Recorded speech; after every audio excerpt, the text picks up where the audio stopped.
आज हम लोग फिर यहाँ पे बहादुर चैप्टर हम लोग देखने वाले हैं यहाँ पे, ठीक है। और बहुत सारा चैप्टर 1 2 3 4 5 देख लिए हैं। अब चैप्टर नंबर 6 हम लोग देखते हैं। 6 नंबर चैप्टर कौन सा है? बहादुर। इसके लेखक कौन है?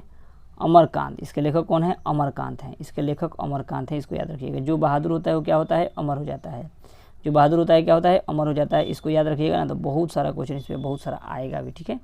चलिए हम लोग 1 नंबर क्वेश्चन से देखेंगे हम लोग बहादुर चैप्टर का जो है, बहादुर चैप्टर का लेखक कौन है? तो अमरकांत। बहादुर चैप्टर का लेखक कौन है? अमरकांत। और देखिए यहाँ पे आप लोग दोस्तों, ये 2023 का जो क्वेश्चन आया है वो क्वेश्चन यहाँ पे दिया गया है, इसलिए हम आप लोगों को बता रहे हैं कि 2024 के लिए ये वीडियो जो है बहुत इंपॉर्टेंट होने वाला है आप लोगों के लिए।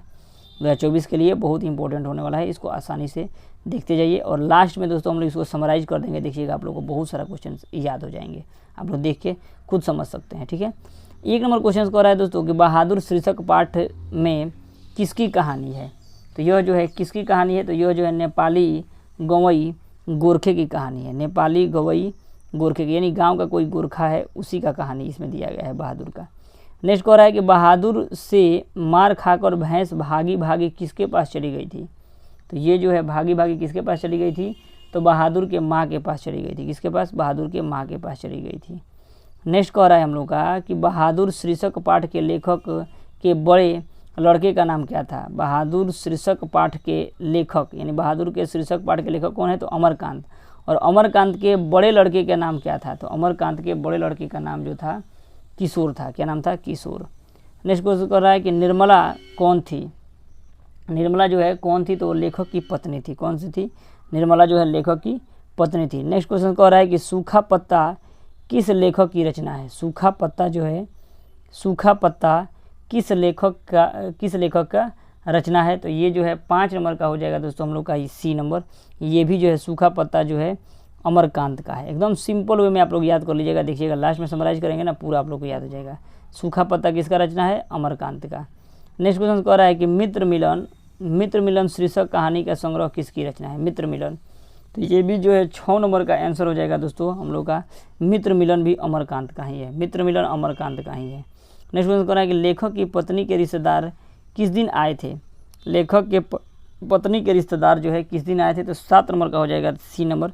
मंगलवार के दिन आए थे। किस दिन? मंगलवार के दिन आए थे। नेक्स्ट क्वेश्चन कह रहा है कि अमरकांत का जन्म कब हुआ था? तो अमरकांत का जन्म जो है 8 नंबर का हो जाएगा दोस्तों ए नंबर। 1925 ईस्वी में हुआ था। जुलाई 1925 ईस्वी में अमरकांत का जन्म हुआ था। नेक्स्ट क्वेश्चन कह रहा है कि अमरकांत का जन्म किस राज्य में हुआ था? तो अमरकांत का जन्म जो है उत्तर प्रदेश यानी यूपी में हुआ था। कहाँ हुआ था? यूपी में। अमरकांत का जन्म कहाँ हुआ था? यूपी में हुआ था, ठीक है। नेक्स्ट क्वेश्चन कह रहा है कि बहादुर स्वभावतः कैसा था? माने स्वभाव के से वो कैसा था? बहादुर जो है स्वभाव से किस कैटेगरी का था? तो 10 नंबर का हो जाएगा 2 नंबर। हंसमुख एवं मेहनती था। मेहनत भी करता था और हंसमुख था। नेक्स्ट क्वेश्चन कह रहा है कि बहादुर को किसकी याद नहीं आती थी?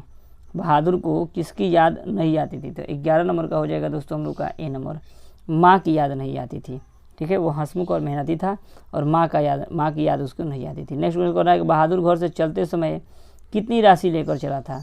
बहादुर घर से चलते समय कितनी राशि लेकर चला था? तो 12 नंबर का हो जाएगा दोस्तों बी नंबर। 2 रुपया लेकर आया था। उस समय 2 रुपया का थोड़ा सा कीमत था दोस्तों, ठीक है। कितना रुपया लेकर चला था? 2 रुपये लेकर। बहादुर पर चोरी का इल्ज़ाम किसने लगाया था? बहादुर पर चोरी का इल्ज़ाम जो है किसने लगाया था? तो 13 नंबर का हो जाएगा दोस्तों डी नंबर। लेखक के अतिथि ने। लेखक के अतिथि आए थे जो, यानी लेखक के पत्नी के जो मंगलवार के दिन उनके पत्नी के जो रिश्तेदार आए थे मंगलवार के दिन, वही लोगों ने जो है बहादुर पर जो है चोरी का इल्ज़ाम लगाया था। नेक्स्ट क्वेश्चन कर रहा है बहादुर किसके मार से भागकर लेखक के घर आया था? बहादुर जो है किसके मार से भागकर जो है लेखक के घर आया था? तो वो जो है माँ के मार से भागकर जो है क्या आ गया था? लेखक के घर आ गया था। नेक्स्ट क्वेश्चन कह रहा है कि बहादुर कहानी के कथाकार की पत्नी है। बहादुर कहानी के कथाकार की पत्नी है। कौन सा है पत्नी? तो 15 नंबर का हो जाएगा दोस्तों हम लोग का बी नंबर। निर्मला थी, है ना। यानी लेखक के पत्नी का नाम कौन है? लेखक की पत्नी का नाम क्या है? तो वो निर्मला है। क्या है? निर्मला। बहादुर कौन था? तो बहादुर जो है 16 नंबर का सी नंबर नौकर था। बहादुर कौन था? तो बहादुर जो है लेखक का जो है क्या था? नौकर था। बहादुर लेखक का नौकर था। नेक्स्ट क्वेश्चन कह रहा है दोस्तों हम लोग का 17 नंबर का है कि बहादुर ने लेखक की पत्नी लेखक की पत्नी निर्मला को किस रूप में देखता था? बहादुर जो है लेखक की पत्नी यानी है ना, उसको किस रूप में देखता था? तो माँ के रूप में देखता था। किसको? माँ के रूप में देखता था। बहादुर जो है लेखक की पत्नी यानी निर्मला को किस रूप में देखता था? तो माँ के रूप में। नेक्स्ट क्वेश्चन कह रहा है कि जहाँ प्रतिष्ठा नहीं वहाँ क्या रहना, यह बात किसके मन में उत्पन्न हुई थी? तो यह जो है 18 नंबर का आंसर जो हो जाएगा हम लोग का सी नंबर हो जाएगा। बहादुर के मन में आया था। किसके मन में आया था? बहादुर के मन में आया था। नेक्स्ट कह रहा है दोस्तों 19 नंबर का कि बहादुर को लेखक के घर कौन लेकर आया था? बहादुर को लेखक के घर जो है कौन लेकर आया था? तो 19 नंबर का जो हो जाएगा हम लोग का 19 का हो जाएगा दोस्तों हम लोग का सी नंबर। लेखक की साला लाया था। लेखक का साला यानी लेखक की पत्नी यानी निर्मला के भाई लेकर आए थे। निर्मला के भाई लेकर आए थे कौन? बहादुर को लेखक के घर लेकर आए थे। नेक्स्ट कह रहे हैं कि किसने बहादुर को डंडे से पिटाई कर दी थी? किसने बहादुर को डंडे से पिटाई कर दी थी? तो 20 नंबर का हो जाएगा दोस्तों हम लोग का 20 नंबर का बी नंबर किशोर ने कर दिया था। किशोर कौन था? तो किशोर बहादुर के लड़का था। किशोर कौन था? बहादुर का लड़का। अब हम लोग दोस्तों एक काम करते हैं कि सिंपली इसको हम लोग एक बार समराइज करके उसके बाद 7 नंबर जो हम लोग का चैप्टर है उसको देखते हैं। इसको समराइज करते हैं। इसको समराइज करेंगे तो एकदम सिंपल वे में हर एक क्वेश्चन से याद हो जाएगा। पहला क्या कि पहला जो है बहादुर शीर्षक जो है किसकी कहानी है? तो यह एक नेपाली गवई गोरखे की कहानी था, है ना। निर्मला कौन थी? तो निर्मला लेखक की पत्नी थी। किशोर कौन था? तो लेखक का पुत्र था। किशोर लेखक के पुत्र था। लेखक कौन है इसका? तो अमरकांत है ना। लेखक की पत्नी के रिश्तेदार किस दिन आए थे? तो मंगलवार के दिन आए थे। अमरकांत का जन्म जो है कब हुआ था? तो 1925 ईस्वी में हुआ था। 1925 ईस्वी में हुआ था। ये कहाँ के थे? तो यूपी के थे। कहाँ के थे? तो यूपी के थे। बहादुर जो है स्वभाव से कैसा था? तो यह एक हंसमुख था और मेहनती था। बहादुर को किसकी याद नहीं आती थी? तो माँ की याद नहीं आती थी। बहादुर जो है लेखक के पत्नी को क्या मानता था? तो अपनी माता के रूप में मानता था। बहादुर पर चोरी का इल्ज़ाम किसने लगाया था? तो चोरी का इल्ज़ाम जो है लेखक की अतिथि यानी निर्मला जो लेखक की पत्नी थी उसी के रिश्तेदार लोगों ने लगाया था, है ना। बहादुर जो है कहानी के कथाकार की पत्नी का नाम क्या था? तो ये पत्नी का नाम जो है हम लोग को क्या हो गया? तो निर्मला हो गया। बहादुर कौन था? तो नौकर था, है ना। सिंपली एकदम हम लोग याद कर लेंगे एकदम। कोई इसमें सूखा पत्ता जो है सूखा पत्ता के लेखक कौन है? तो सूखा पत्ता के लेखक जो है यही है अमरकांत हैं। सूखा पत्ता के लेखक कौन है? तो अमरकांत है ना। मित्र मिलन का लेखक कौन है? तो मित्र मिलन का लेखक भी कौन है? अमरकांत है। तो एकदम जो मेन क्वेश्चन था दोस्तों हम लोग इसको 1 नंबर क्वेश्चन को देख लिए, समराइज कर लिए, आसानी से हम लोग को याद भी हो गया होगा। ठीक है, आसानी से हम लोग को क्या हो गया होगा? याद हो गया होगा। अब हम लोग फिर 7 नंबर क्वेश्चन को देखेंगे दोस्तों, है ना। 7 नंबर ये हम लोग का चैप्टर का नाम है। 7 नंबर चैप्टर है हम लोग का। कौन सा चैप्टर है? तो दोस्तों परंपरा का मूल्यांकन डॉक्टर रामविलास शर्मा। परंपरा का मूल्यांकन डॉक्टर रामविलास शर्मा। परंपरा देखिए र है तो रामविलास शर्मा। परंपरा र है तो रामविलास शर्मा। एकदम सिंपल याद करेंगे। रा से रामविलास शर्मा, एकदम सिंपल याद करेंगे। 1 नंबर क्वेश्चन कह रहा है कि निम्नलिखित में से कौन हिंदी आलोचना के महत्वपूर्ण हस्ताक्षर थे? तो इसका हम लोग का क्या हो जाएगा दोस्तों? D number. रामविलास शर्मा जो है ये क्या है? आलोचनात्मक कहानी लिखते थे, माने आलोचना करते थे किसी का भी। क्या करते थे? आलोचना करते थे। उसी को आलोचनात्मक कहते थे हम लोग। क्या कहते हैं? आलोचनात्मक। परंपरा जो है कौन है? तो रामविलास शर्मा है। परंपरा Ramvilas Sharma, simple. Next question कह रहा है कि बड़े भाई किस लेखक की रचना है? तो बड़े भाई जो है किस लेखक की रचना है? तो ये भी रामविलास शर्मा का ही है। इसी तरह लास्ट में हम समराइज कर देंगे, आप लोगों को पूरा का पूरा याद हो जाएगा, है ना। बड़े भाई किस लेखक के रचनाकार है? तो रामविलास शर्मा। दोस्तों एक बार शेयर भी थोड़ा सा कर दीजिएगा। आप लोग इसको सब्सक्राइब भी चैनल को नहीं करते हैं, प्लस शेयर भी नहीं करते हैं। आप लोगों से रिक्वेस्ट है कि कम से कम इसको शेयर और सब्सक्राइब जरूर करें, लाइक भी करें दोस्तों। और वीडियो अच्छा लगे तो प्लीज़ कमेंट भी करें। इससे होगा क्या कि हम लोग थोड़ा सा मोटिवेट होते हैं, ठीक है, मोटिवेट होते हैं और आप लोगों के लिए ज़्यादा से ज़्यादा वीडियो बनाने का प्रयास करते हैं। कमेंट बॉक्स में भी लिखिए कि कैसा वीडियो लगा। आप लोग कमेंट में भी नहीं लिखते हैं दोस्तों। प्लीज़ आप लोगों से रिक्वेस्ट है कि अगर आप लोग भी थोड़ा सा चाहते हैं कि ये चैनल प्रोग्रेस करे और आप लोग का थोड़ा सा दया दृष्टि भी बना रहे इस चैनल पे, तो बस इस चैनल को सपोर्ट करिए कि ज़्यादा से ज़्यादा हम आप लोगों के लिए बहुत सारा बढ़िया से बढ़िया कंटेंट लाने का प्रयास करें, जिससे आप लोगों को कोई भी प्रकार का दिक्कत नहीं हो। ठीक है। 2 नंबर कह रहा है कि बड़े भाई किस लेखक के रचनाकार है? बड़े भाई किस लेखक के रचना है? तो ये जो है रामविलास शर्मा का रचना है नेक्स्ट क्वेश्चन कह रहा है दोस्तों हम लोग का 3 नंबर की लेखक रामविलास शर्मा कब से कब तक भारतीय प्रगतिशील लेखक संघ के महामंत्री रहे हैं। तो 3 नंबर का हो जाएगा दोस्तों हम लोग का बी नंबर। 3 नंबर का हम लोग का बी नंबर हो जाएगा। 1949 से 1953 तक जो है भारतीय प्रगतिशील संघ लेखक के महामंत्री थे। नेक्स्ट कह रहा है कि लेखक रामविलास शर्मा के गांव का क्या नाम था। रामविलास शर्मा के गांव का क्या नाम था।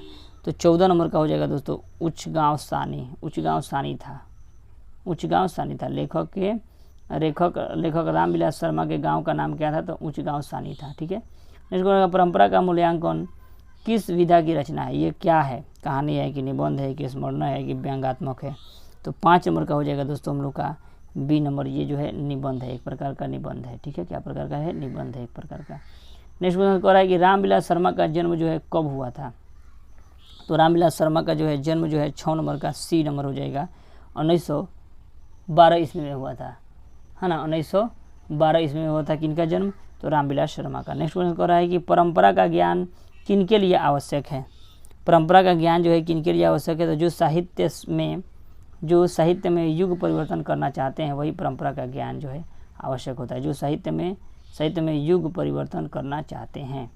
नेक्स्ट क्वेश्चन कह रहा है दोस्तों हम लोग का नेक्स्ट यहाँ पे कि निराला की साहित्य साधना के रचनाकार है। निराला के साहित्य साधना के रचनाकार है। तो 8 नंबर का हो जाएगा दोस्तों हम लोग का 8 नंबर का डी हो जाएगा रामविलास शर्मा। 8 नंबर का डी रामविलास शर्मा। निराला के साहित्य साधना के रचनाकार हैं रामविलास शर्मा।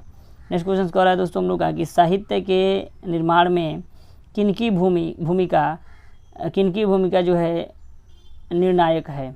साहित्य के निर्माण में किनकी भूमिका निर्णायक है। तो ये जो है 9 नंबर का आंसर हो जाएगा दोस्तों हम लोग का ए नंबर, प्रभावशाली मनुष्यों की, है ना। साहित्य के निर्माण में किनकी भूमिका निर्णायक है। तो प्रभावशाली मनुष्यों की। नेक्स्ट क्वेश्चन कर रहा है कि जातीय अस्मिता की दृष्टि से इतिहास का प्रवाह कैसा है। जातीय अस्मिता की दृष्टि से इतिहास का प्रवाह कैसा है। तो 10 नंबर का हो जाएगा दोस्तों हम लोग का सी नंबर।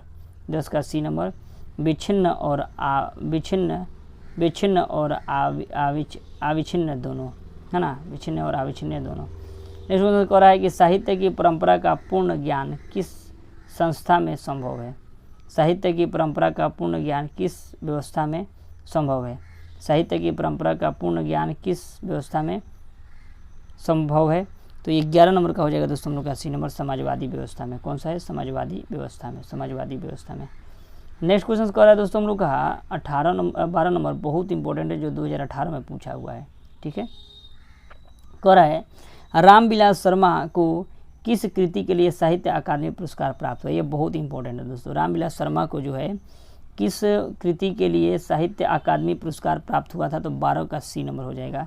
निराला की साहित्य साधना में जो है इनको क्या हुआ था, साहित्य अकादमी पुरस्कार प्राप्त हुआ था। निराला की साहित्य साधना। नेक्स्ट क्वेश्चन कर रहा है कि परंपरा का मूल्यांकन पाठ के लेखक कौन है।